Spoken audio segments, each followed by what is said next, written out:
E sem perder tempo, vamos falar então de compras internacionais agora.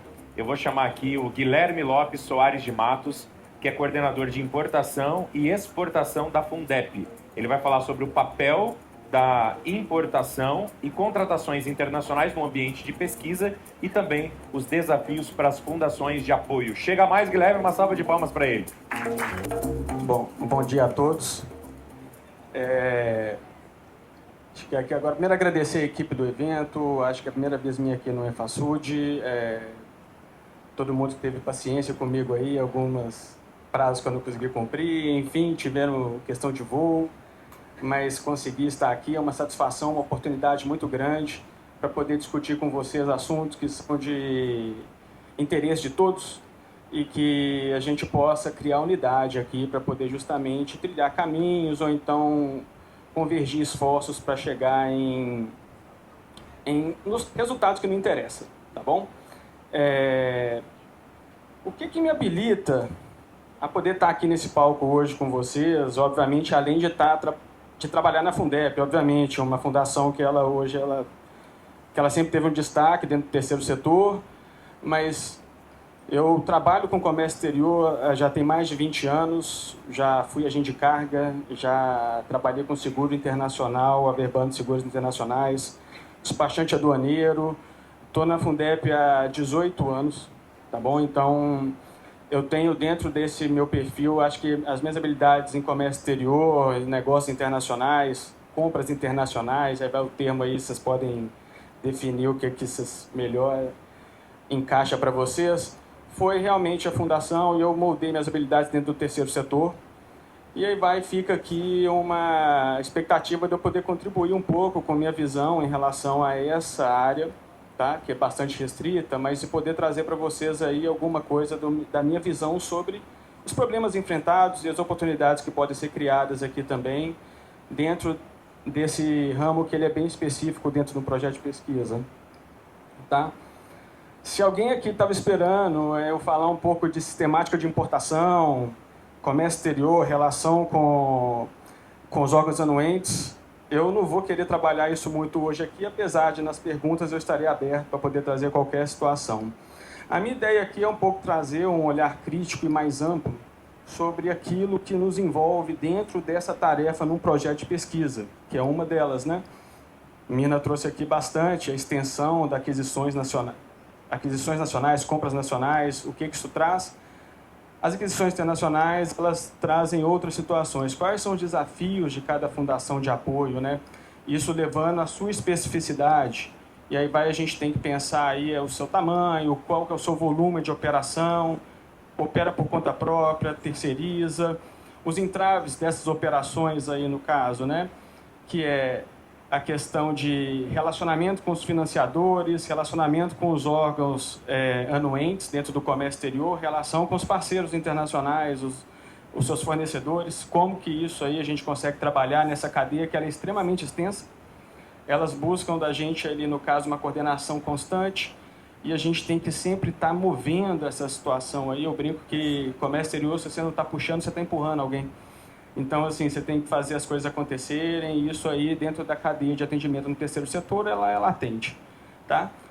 Vou falar um pouco sobre oportunidades para aprimorar o atendimento e compreensão das necessidades dos pesquisadores e instituições de ciência e tecnologia, mas também vou falar um pouco aquilo que a gente precisa para poder atender eles também, né? Acho que vou discutir um pouco isso aqui. Isso é um campo aí que eu vou falar muito mais, é um campo crítico. E, obviamente, a gente, nas perguntas, vai poder aí achar alguma convergência em relação a isso. Bom, nossa atuação. Vou falar primeiro pela semântica, importação, né? A gente sempre, quando fala o que é importação, e ele é uma palavra bastante curta sobre aquilo que a gente opera. Quando eu falo nossa atuação, é nossa como terceiro setor, não Fundep, tá? Por favor. Quando a gente chega, o que é importação? Ela é a gente dentro desse terceiro setor e num projeto de pesquisa, a gente dá acessibilidade a esses coordenadores, aos projetos de pesquisa em si, professor, e aí eu não sei como que vocês chamam aí a interface de vocês, dos que ordenam as despesas, vamos colocar assim, é proporcionar acesso ao mercado internacional, né, de produtos e serviços para todo o sistema. ensino, pesquisa, extensão, com eficiência financeira, comercial e logística. O tema é amplo e a gente às vezes acaba ficando um pouco sempre numa esfera que é muito mais do comércio exterior e deixa passar as outras etapas. E a gente sempre tem a questão de importação versus compras, é a mesma coisa, é só a parte de fazer, a parte internacional. Dentro da Fundep, o que eu caracterizo como importação é aquela contratação que ela envolve o beneficiário no mercado externo, tá? Então, está claro que se essa operação ela vai gerar recursos que o beneficiário é lá fora, um pagamento para fora, ele vai caracterizar essa importação. E a nossa atuação é poder fazer isso dentro de um critério aí, ou de um escopo que já está pré-estabelecido, prazo já está estabelecido, recurso disponível para isso já está estabelecido, e também a gente já vai ter que saber como também, né? Porque o financiador ele exige que a gente siga determinado dispositivo legal, tá? Além da própria questão do comércio exterior e dos órgãos anuentes em si, tá? Fazendo aqui no caso um olhar, tá bom? E aí vai respeitando novamente a especificidade de cada fundação. Aqui não é questão de dar julgamento ou algo em relação a isso, é só a minha visão em relação a isso, tá? A gente discute nesse ambiente de aquisição de mercado de produtos internacionais ou de contratações internacionais dentro do terceiro setor, a gente discute modelo de negócio. Qual que é a nossa abordagem em relação a atendimentos e projetos de pesquisa? Enxergo muito que a gente pensa nisso como se a gente fosse um despachante aduaneiro, né? Qual que é a regra para poder importar alguma coisa? Chegam muito perto da gente em relação ali no caso, você sabe importar como se estivesse vendendo um frete, um carreto, né? A gente brinca assim. Importação é bem complexa, é um amplo, ele busca, é muito amplo em relação à nossa cadeia de responsabilidade. Qual que é a solução que você dá para os projetos de pesquisa? Além só do desembaraço aduaneiro, da contratação do frete, do seguro, você está aplicando aonde a sua inteligência mercadológica ou a sua inteligência de processo dentro da sua cadeia, tá bom? Dentro dos acordos tripartite, e a gente considerando o financiador, a instituição beneficiária, o executora da pesquisa e vocês como fundações, você está claro para você o seu papel, qual que é a sua função ali? A cadeia de responsabilidade, ela está clara para vocês? E por que eu falo isso? Não adianta o coordenador, o usuário ou o plano de trabalho já está determinado para você aquilo que você precisa comprar. Só que o financiador ele te disponibiliza o recurso, tá bom? O coordenador do projeto, o demandante, ele vai pedir para você o quê? Aquilo que está no plano de trabalho, aquilo que foi desenvolvido, que ele presume que vai realmente atender o estudo que está em desenvolvimento. A cadeia de responsabilidade nossa, ela é todo esse intermediário aí, no caso, entre a disponibilização do recurso até a concretização da demanda na mão do usuário. E o que isso capta para a gente? Ou então que converge para a gente, no caso? Toda essa responsabilidade ela fica dentro do executor do processo ou da área de importação ou de compras, como que cada instituição utiliza ou divide essa demanda lá. Dentro dessa responsabilidade sua, não é só a questão de o coordenador pediu, o usuário pediu, não deu certo, eu sou isento dessa responsabilidade. Não, uma importação que você fez, você não recebeu ela, tomou um cano ou o que seja em relação a isso, é custo seu. Não adianta, vai ser solidário ao usuário, mas vai ser uma absorção, obviamente, da instituição. Está executando.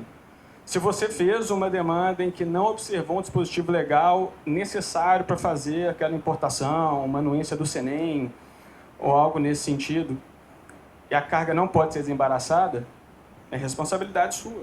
Você tem que extrair isso, né? Vou dar um exemplo aqui, por exemplo, isso foi semana passada, eu acho. Neguei utilizar um processo de importação para uma instituição de uma das nossas apoiadas em que era item que tinha exigência de proteção radiológica do equipamento e eles não tinham instalação para poder realmente operar um produto, um equipamento desse. Se ele não tem instalação, eu não vou seguir com a importação e vai chega na situação que ele fala, não, mas vamos seguir, eu vou conseguir isso. Não, a gente executa aquilo que está certo. Uma vez a carga está em andamento, o velocímetro está contando. Então, essa cadeia de responsabilização tem que estar clara para vocês, até onde você vai fazer e onde você deve fazer. Se a gente aceita tudo também, a gente acaba não fazendo aquilo que é devido para a gente. Vou falar um pouco sobre o fluxo de atendimento da Fundep, que é um pouco do que a gente entrega hoje, tá bom?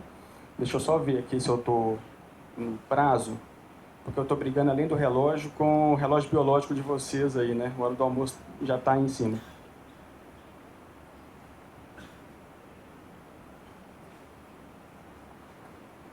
Bem, vou falar uma história. Eu estou na Fundep há 18 anos, igual vocês sabem.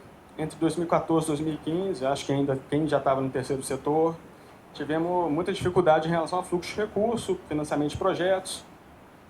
Fomos muito, assim, tinha uma equipe, ela se cortou pela metade, eu ainda não era gestor da área, tá bom?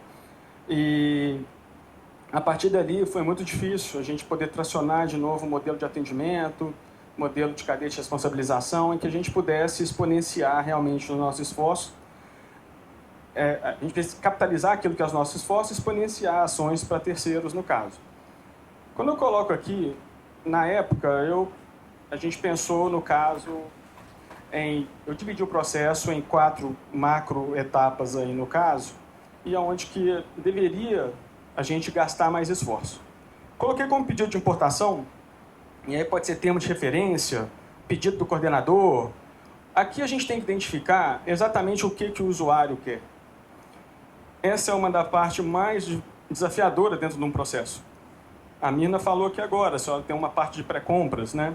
E isso, realmente, se a gente não conseguir extrair daquele usuário, por mais que já esteja no plano de trabalho o que ele precisa comprar, para importação eu preciso saber de quem que ele quer, o que ele quer, o que está junto com esses equipamentos, ou com aqueles insumos, ou serviços agregados. Muitas vezes, o projeto, ele desenha um plano de trabalho. O plano de trabalho do projeto está desenhado com uma expectativa que, na hora que a gente chega ao mercado, é outra coisa. Então, buscar exatamente o que o usuário quer. É muito importante isso, vai gerar na gente expectativas, vai arrefecer a expectativa da gente na hora de estressar o mercado, buscar o que a gente vai precisar. Lembrando que a gente trabalha aqui na Fundep, lá na Fundep, no caso, eu não vou no mercado. A gente precisa ser objetivo na consulta internacional. Eu compro com marca e modelo, é dispensa de licitação, o processo é esse. Não tenho como fazer um portal de importação, as pessoas vêm, eu tenho até inveja disso dentro do Compras, quem dera se existisse essa possibilidade. Não é uma coisa viável, nem mercadologicamente, e realmente não teria como trazer essas empresas para poder ter interesse em vir fazer essas aquisições. A segunda etapa são os ajustes técnicos dentro do processo, negociação, modalidade de contratação. O coordenador, ele fala para mim o que ele quer. Ali eu vou tratar a cadeia de responsabilidade. Como que eu vou atender aquilo que ele quer? Tá bom? O que ele precisa realmente? Negociação. Por mais que os coordenadores queiram ajudar, a gente recebe muitos pedidos já com proforma pronta, cotação, estabelecimento. Eu preciso entender dentro da minha responsabilidade, dentro dessa cadeia de atendimento, aquilo que eu posso acatar e aquilo que eu não posso. Trabalho sempre, e isso é uma questão que eu sempre trabalho, da cadeia logística está sobre minha tutela. Dificilmente eu vou fazer uma contratação de frete pelo fornecedor lá fora, o seguro. A cadeia de custódia, eu trabalho com ela sob minha tutela. Isso garante outras situações, então ali fica claro, obviamente, a negociação, a modalidade de contratação, e aí você vai fazer todas aquelas apostilamentos, no caso, que são necessários para poder justificar uma dispensa de licitação, parecer jurídico se for necessário, justificativo de preço, todas as situações para modelizar, a gente esgota nessa etapa, que a gente esgota bastante esforço, e acordo financeiro e comercial. Mas ainda assim, esquecendo, nessa etapa ainda do ajuste técnico, negociação e modalidade de contratação, a gente valida com o usuário aquilo que a gente negociou. Gerir expectativa, bastante importante. Ele tem que saber o que a gente pediu, qual que é o prazo que vai ser entregue, o que está sendo entregue, valide isso, tá? Porque entre ele fazer uma cotação e você receber depois aquilo que você negociou, existe um caminho muito grande e pode ter situações ali em que ou ele não está esperando ou ele não pode receber. Então, essa ação ela é muito importante, tá? O usuário e o analista ou quem estiver conduzindo esse processo, tá bom? Acordo financeiro e comercial é onde você vai propriamente comprometer financeiramente aquela demanda, tá bom? Então, não que necessariamente você vai pagar antecipado, apesar de ser um caminho que ele é bastante utilizado nessa modalidade, na importação, mas são os acordos financeiros. Formalize isso, tá bom? Crie, estabeleça ali no caso, especifique aquilo que está negociado. Prazo de entrega, questão de quem que vai coletar onde se inicia a sua responsabilidade, onde inicia a do outro, em termos, né? Isso aí às vezes não é muito respeitado dentro da cadeia de negociação, e vai depender de cada país, mas é importante a gente ficar bastante atento a isso e formalizar.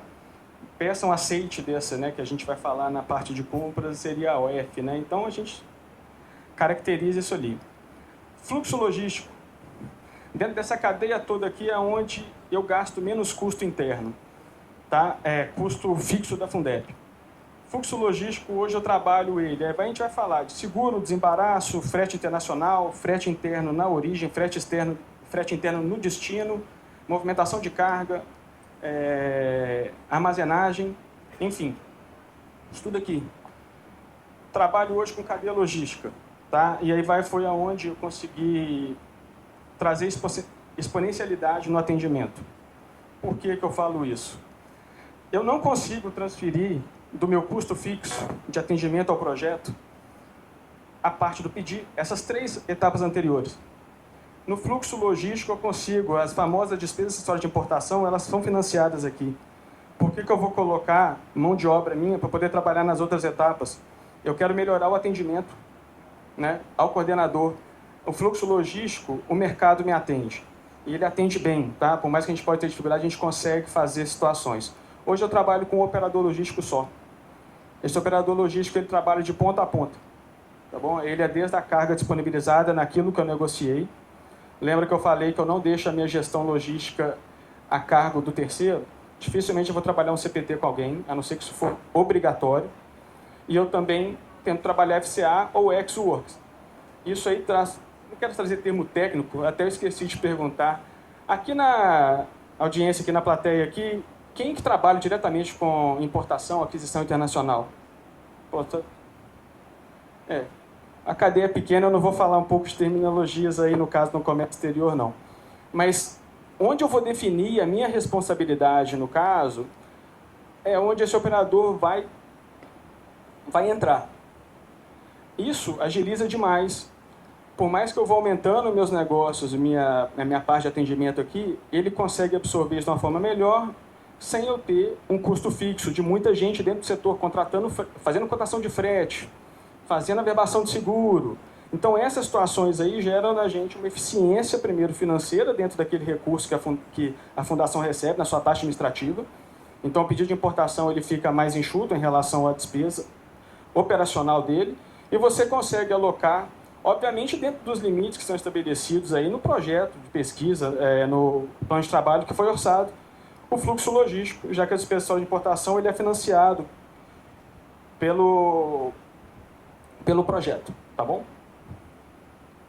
Vou falar um pouco de expectativa do usuário, do pesquisador, e isso aqui é uma questão importantíssima. O coordenador, ele entende como perspectiva de qualidade apenas um fator: tempo. Quanto tempo você demora para importar? Quando chega o meu pedido? Isso tudo, né? Então, a expectativa das questões se manifestar na frente dele de uma forma muito clara, né? Então, a gestão de expectativa, validar com aquilo que eu falei no slide anterior, validar com o seu pesquisador, no caso, o seu atendido, no caso, que ele... Quais são as regras do negócio? A gente não produz, correto?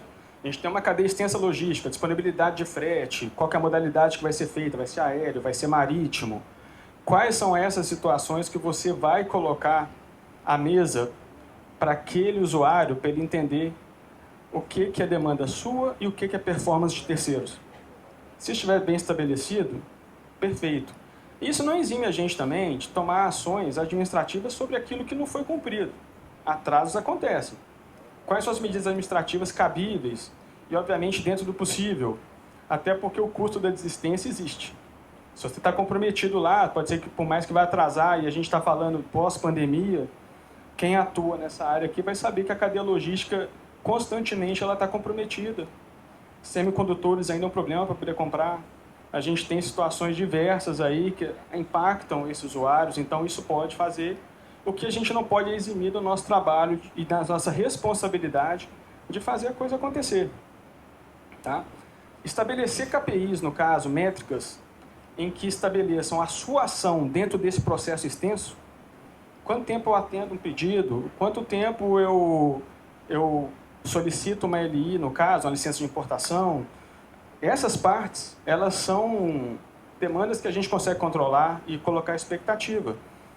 Qual que é a minha cadeia logística ali posterior à carga? Está disponível, apta para poder exportar no local de origem, obviamente? Qual que é meu tempo de entrega depois disso, passando por toda a cadeia? Enfim, isso tem que estar bem claro para esse usuário, né? E qual que é o prazo realmente de produção daquele item que ele está solicitando. Não adianta. A minha importação demorou muito, demorou 120 dias. O prazo de produção do produto que ele pediu era 90.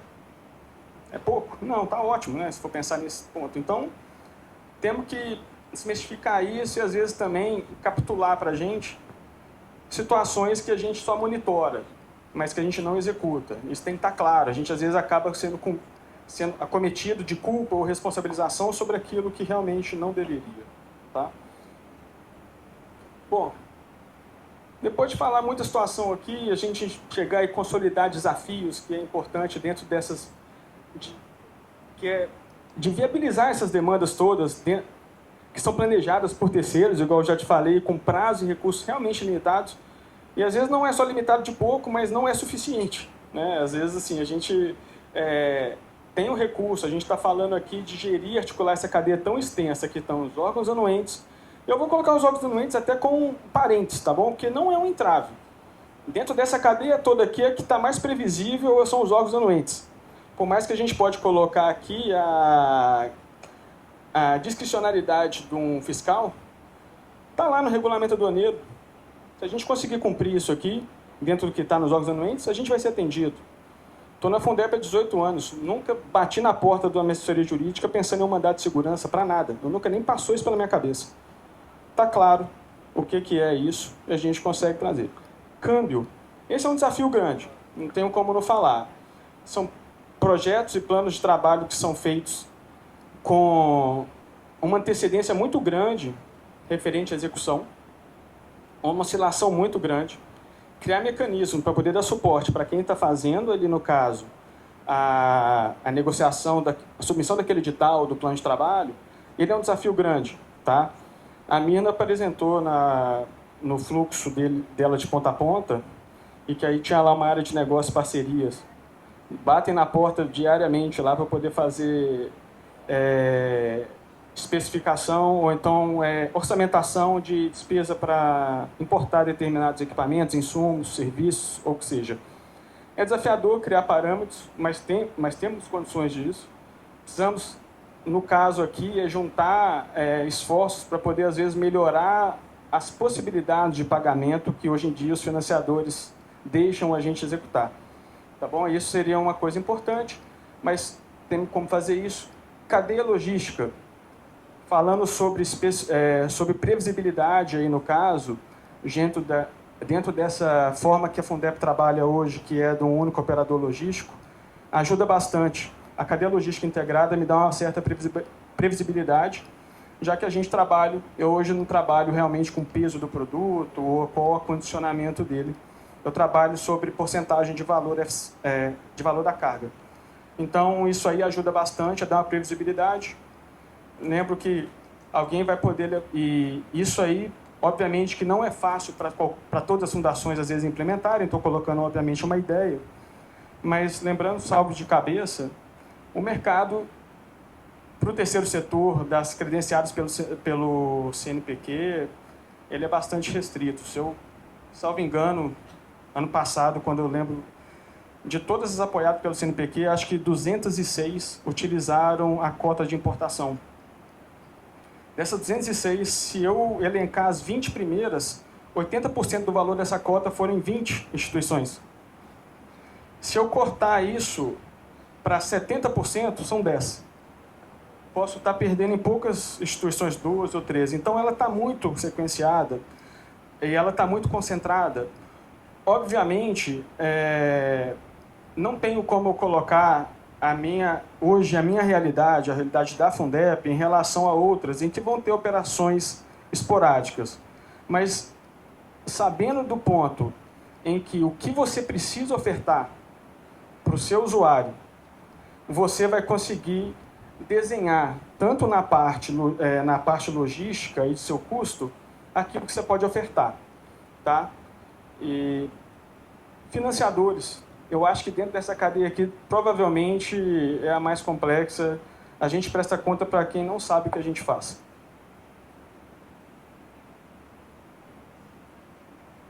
Não estou falando para um financiador dar um salvo-conduto para aquilo que a gente fizer e é assim porque é assim. São critérios, ou então, às vezes, fazendo falsa simetria entre compras nacionais, mercado nacional com mercado internacional. Isso é difícil. As formalizações, muitas vezes pedidas por financiador, não são nem aquelas que são necessárias e obrigatórias por um órgão anuente, tá? Para fazer importação. Tá? Então, isso é um desafio grande. E falo com vocês que, se tiver uma regra aduaneira que ela é contraditória a uma regra de fornecedor, não abra mão dela, nem para prestar contas, tá? Porque isso aí provavelmente pode ser um desserviço, porque gera uma expectativa no financiador de algo que realmente ele está te cobrando e que ele não é execuível. Ele não é cobrado, né? Não deveria ser cobrado, tá bom? Formação de equipe técnica para atendimento.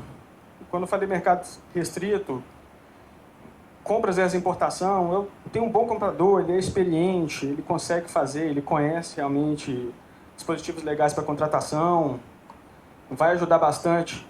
Ajuda, mas é outra seara. Hoje eu e a Mina, a gente trabalha em setores completamente distintos. Lembra quando eu falei em 2014? A primeira ação, quando diminuíram o setor, foi me alocar junto com a área de compras. Não é nada de conflito aqui, tá, gente? É só realmente realidade. Eu acho que gera uma expectativa dentro do colaborador que ela é injusta, tá? Então, me colocaram lá. Eu fiquei até 4 anos como se fosse um anexo da área de compras. Eu nunca consegui fazer nada em conjunto com a área de compras que eu pudesse aproveitar a minha ação ou a ação dentro do que exige a importação ou dentro do compras nacionais. De novo, isso é porque são áreas diferentes e geram realmente dificuldades diferentes.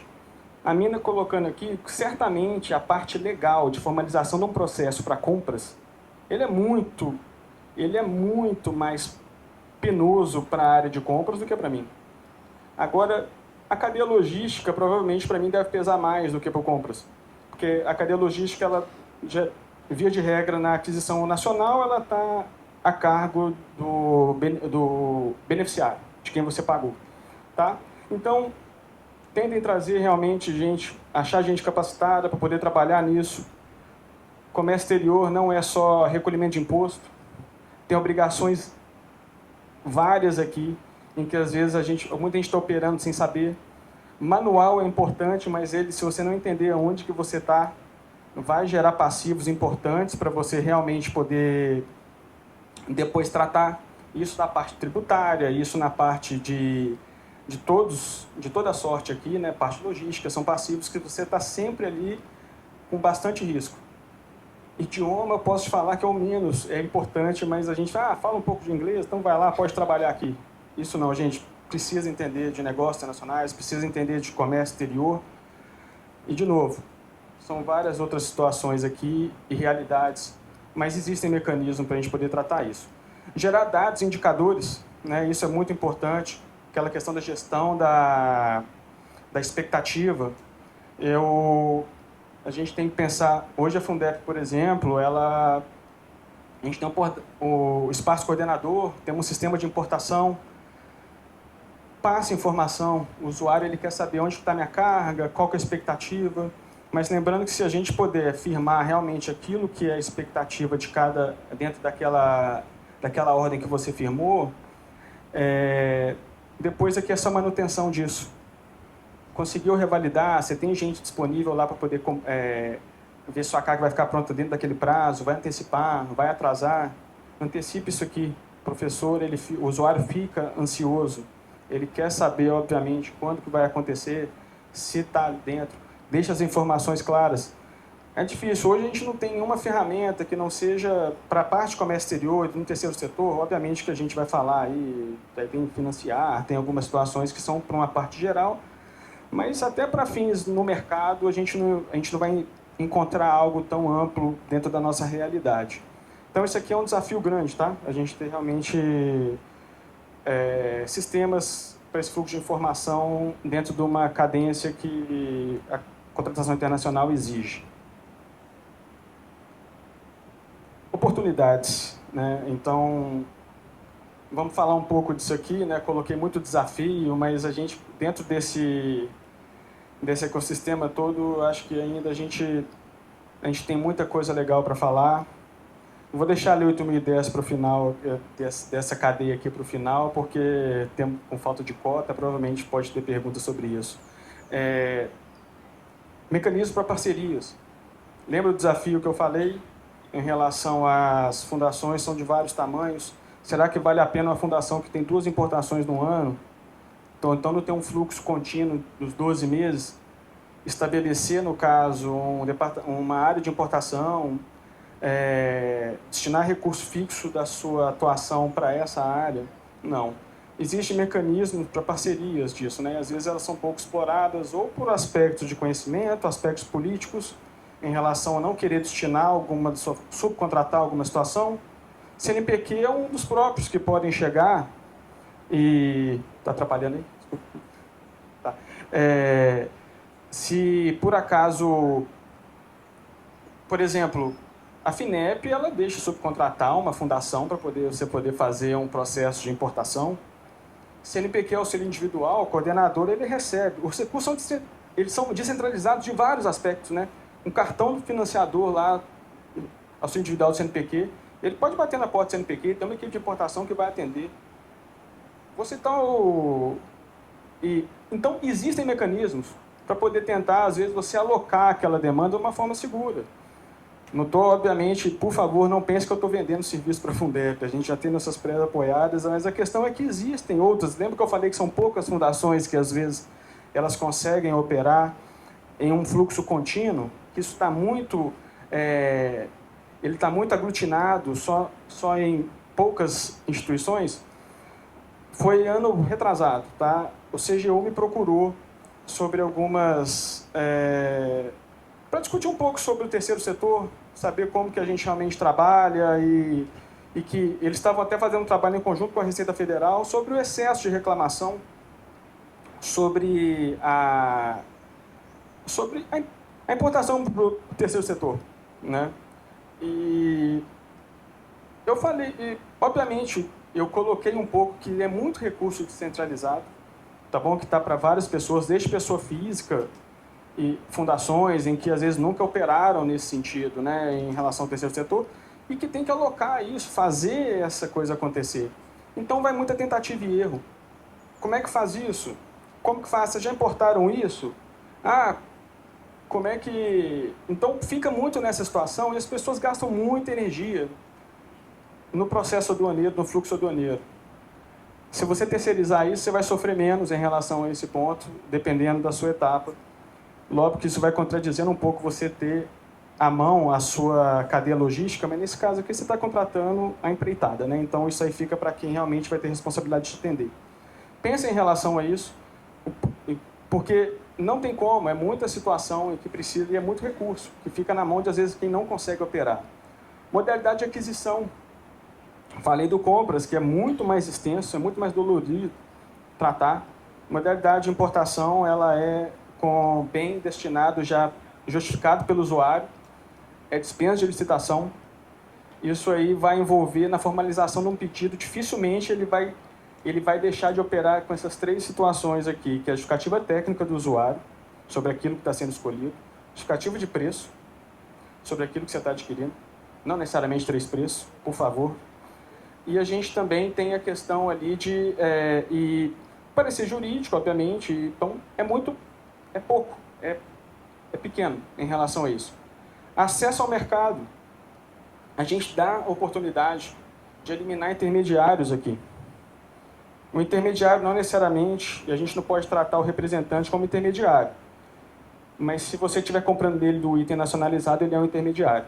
Então, a Lei 8.010 te dá isenção de impostos federais e eu desconheço se tem algum estado que não estende isso também para o ICMS, tá? Mas se tiver, pelo menos já é uma carga tributária muito grande.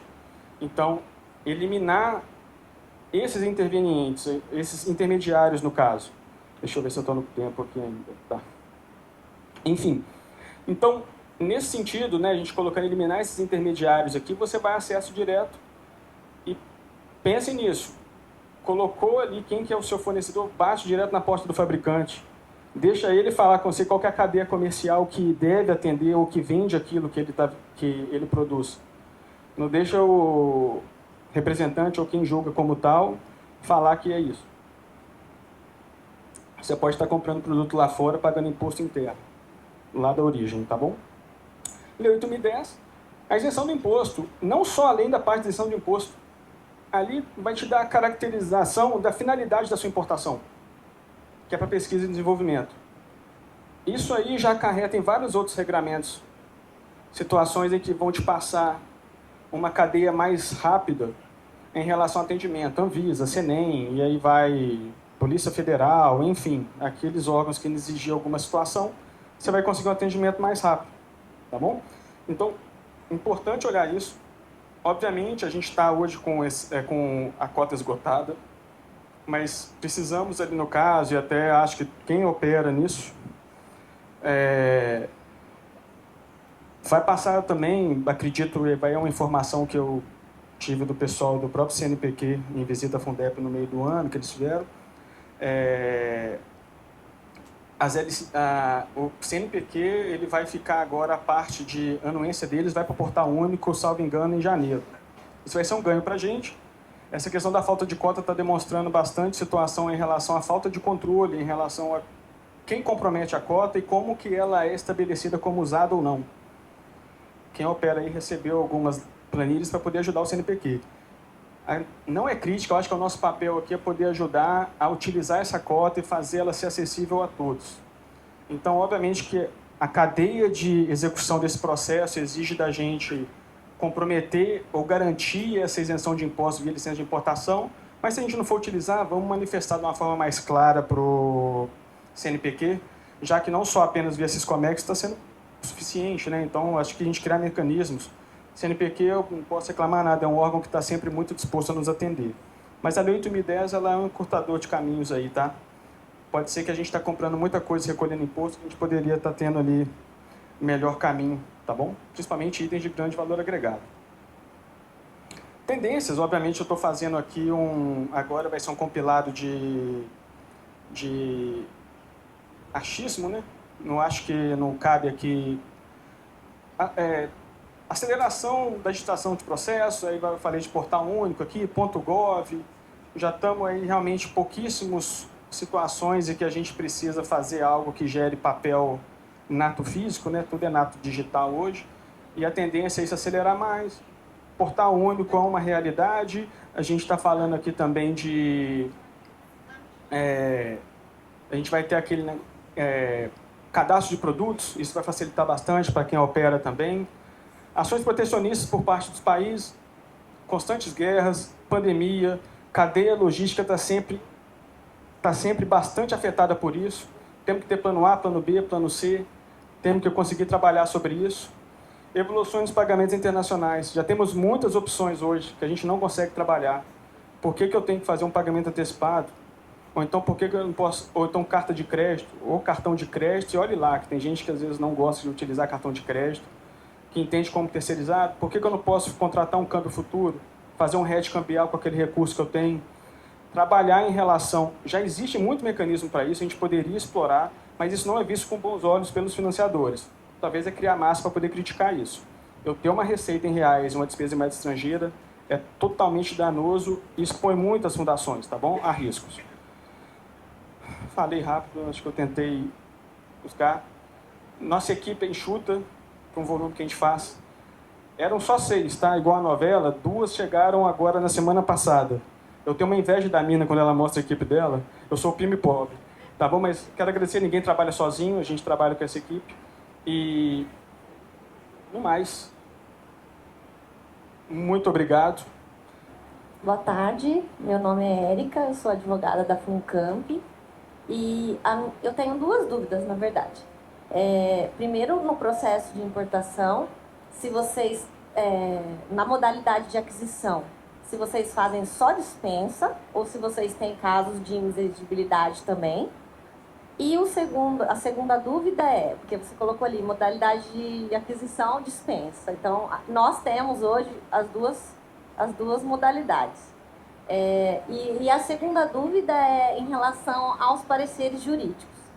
Na fala da Mirna, ela disse que vocês utilizam, que a Fundep utiliza um parecer único quando os fornecedores são exclusivos, né? Tem determinados fornecedores ficariam um parecer único. E aí a minha dúvida seria também se em relação à importação dessa mesma forma e se esse parecer jurídico ele tem uma validade, ele tem um tempo determinado, ele muda a cada quanto tempo ou não, ele é fixo, como é que funciona isso na prática?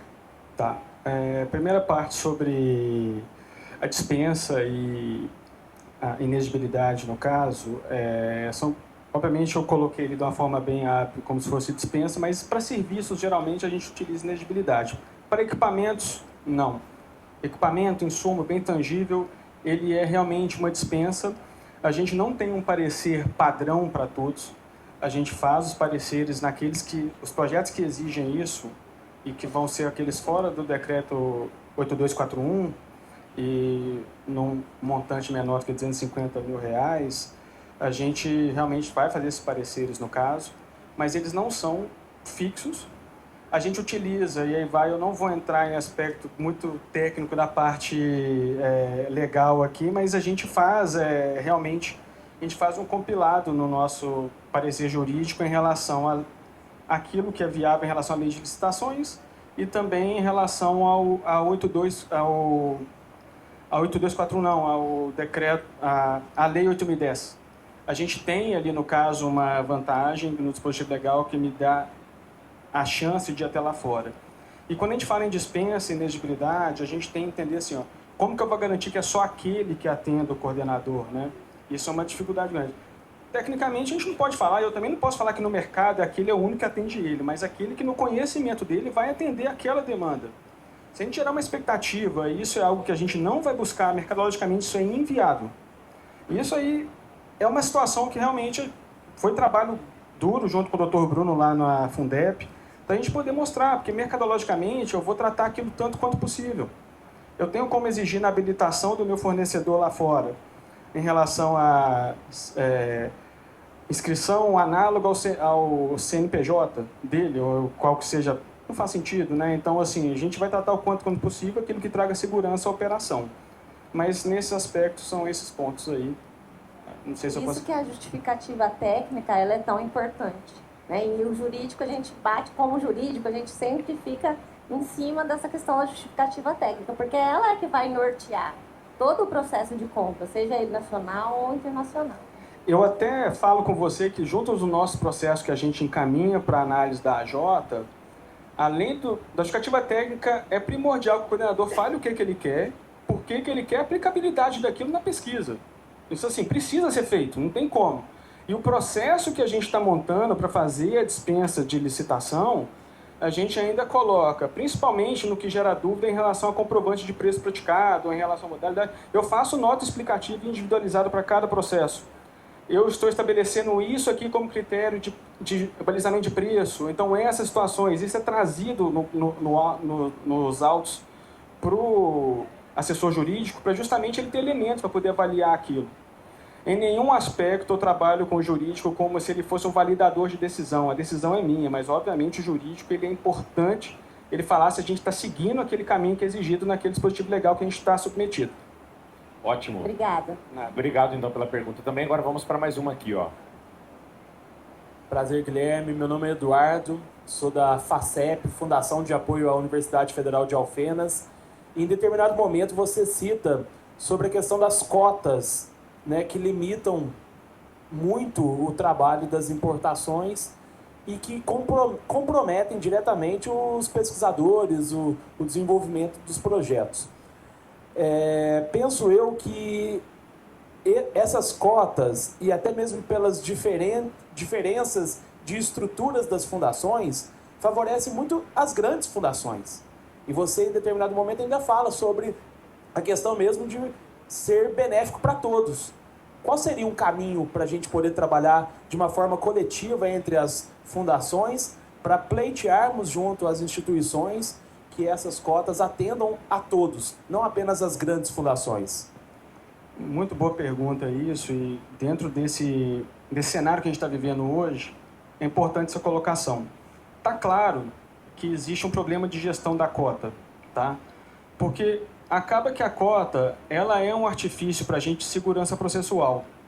Você vai ter uma importação que você vai fazer daqui a 180 dias, mas você vai fazer ali dela agora, quando você se comprometer financeiramente. Ou deveria fazer isso. Porque se você não tem a garantia que você vai ter isenção de imposto, que essa isenção de imposto ela é condicionante para você ter o recurso que você vai realmente precisar arcar naquele compromisso financeiro que você fez, esse é um problema. Só que quem está aí operando e que chegou a receber após a cota pedidos do CNPq para poder verificar se as cotas utilizadas até o momento, todas foram realmente embarcadas ou não, mostra que não tem realmente ali no caso um controle. Não é questão de culpabilidade, é estrutura precária, tá, gente? Eu não acho que é uma culpa do CNPq, é a estrutura que está mostrando. Que é, se para todo compromisso financeiro que eu tiver, tá bom? Eu tiver que fazer reserva de cota, e é isso que está acontecendo. Você vai ter uma importação, se eu tiver uma importação, eu tenho importação que eu fiz licença de importação em fevereiro, vai embarcar em novembro, eu precisava garantir isso. Agora, quando que ela vai ser dada baixa? Isso não está acontecendo, deveria ser na DI, correto? Se ele indo para o portal único, talvez a ideia seja que isso fique de uma forma mais dinâmica, mas é necessário ainda criar alguma instância em que não faça a gente fazer essa reserva. Hoje o mercado, antigamente a gente tinha cota por instituição, que eu também não acho que é o caminho certo. Mas a gente tem que fazer algum caminho que sim, existe a reserva. Pode ter gente que está com cota na mão aí de processo que nem foi colocado ordem ainda, tá? Então, óbvio que isso aí beneficia quem está circulando, então gerindo mais rápido, mas isso causa, sim. É por isso que a gente tem que trazer esses pontos nesse tipo de encontro aqui, para poder criar massa, e não para poder criticar, mas para poder dar apoio. Pô, como que a gente pode trazer essas soluções? Como que isso está realmente impactando o nosso dia a dia? Tá? Então, por isso que mas eu acho que está certo isso, mas está claro que não está tendo baixa dessas licenças de importação. E por uma estrutura precária. Ótimo, nós vamos então agora para a última pergunta, porque daqui a pouquinho, na hora de terminar aqui o Guilherme, a Mirna só quer fazer uma correção, ok? Então vamos fazer a última pergunta agora. Oi, Guilherme, meu nome é Paulo da FAPU, Fundação de Apoio da Universidade Rural. Eu vou estender a pergunta sobre cotas. Queria saber como que a Fundep atua nesse cenário, porque, acho que, se eu não me engano, em 2021 a gente também teve um cenário parecido. E hoje, lá na Fundação, a gente tem uns 5 processos que já estão só agora para voltar para o Brasil, mas ainda estão travados por causa da cota. Bem, aí vai realmente, emendando um pouco com o que a última pergunta tinha sido feita, isso é estabelecer realmente critérios para processo. Eu não faço comprometimento comercial, ou seja, eu não coloco alguma ordem junto ao fornecedor, independente se está pago ou não, mas eu não firmo uma ordem de aquisição com aquele fornecedor lá fora sem ter uma licença emitida e deferida para aquele processo. Porque isso pode gerar esse tipo de descasamento aí. Você vai estar com uma carga pronta, o fornecedor ele vai te pressionar para poder circular essa carga, e se você tiver coletado ela, aí o velocímetro está correndo. Então isso gera realmente um disparate em relação a isso, já que a gente trabalha com performance de terceiros. Então, hoje, é isso que gera o desequilíbrio da pergunta anterior. Eu preciso me garantir. Então, desde que acabou a cota, eu não tinha nenhum processo colocado sem ter cota garantida. Agora é óbvio que para quem opera muito, eu consigo fazer minhas revalidações de cota rápido, eu consigo fazer essas operações. E às vezes muitas fundações, por ser o trabalho de fazer a licença de importação, ele é penoso, porque você tem que fazer classificação fiscal, você tem que exigir do seu fornecedor o descritivo completo, material constitutivo, toda essa questão para poder colocar isso dentro da licença de importação. Às vezes você quer dar celeridade ao processo, mas você fica aberto a esse risco. Esse risco ele é negociado dentro da Fundep. Eu não abro essa questão, é uma questão de responsabilidade. É um custo que eu não vou conseguir passar para o processo, eu às vezes vou ter que embarcar, quem vai recolher esse imposto? Então, assim, nesse cenário é você não colocar. Se você está com essas cargas em si, é tentar conversar com o CNPq. Pode ter gente segurando cota aí que não vai embarcar, e eles estão fazendo esse trabalho, eles estão contactando todo mundo, tá? Mas, às vezes, é colocar que está com carga em rota, existem prioridades. O CNPq mesmo, ele utilizou 2 milhões de cota agora, saiu a publicação agora de quanto eles utilizaram no mês passado.